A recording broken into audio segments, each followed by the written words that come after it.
But belligerent, provocative behavior that threatens neighbors will be met with significant, serious enforcement of sanctions that are in place.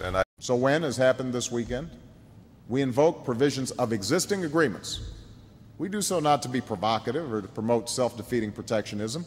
We do so because enforcing trade agreements is part and parcel of maintaining an open and free trading system. They can continue on a path of belligerence towards their neighbors, an unwillingness to denuclearize, engaging in provocative acts, and that will ensure their continued isolation from the world community. But what I've said to them consistently is rewarding bad behavior, turning a blind eye to deliberate provocations, trying to paper over these not just provocative words, but extraordinarily provocative acts that violate international norms, that's not obviously working. And also provocative actions that China is taking vis-a-vis the Senkaku Islands.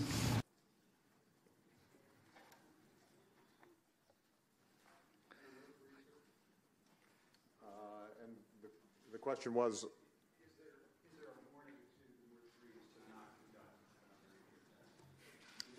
North Korea has engaged in provocative actions for the last several decades. Had this pattern of doing provocative.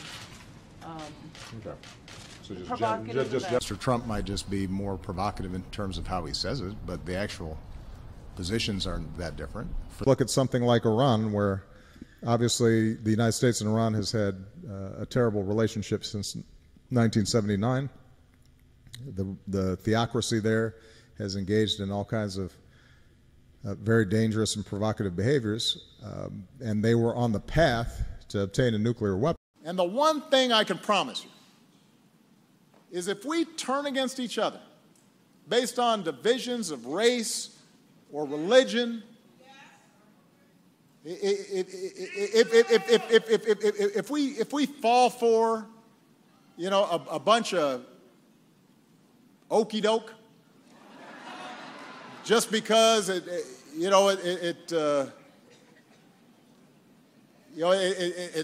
sounds funny or the tweets are provocative,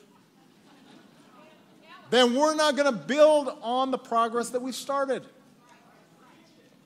And at the East Asia Summit, our 18 nations expressed our grave concern about North Korea's provocative missile launches, highlighted the threat posed by its nuclear and ballistic missile programs, and called on North Korea to uphold its international obligations.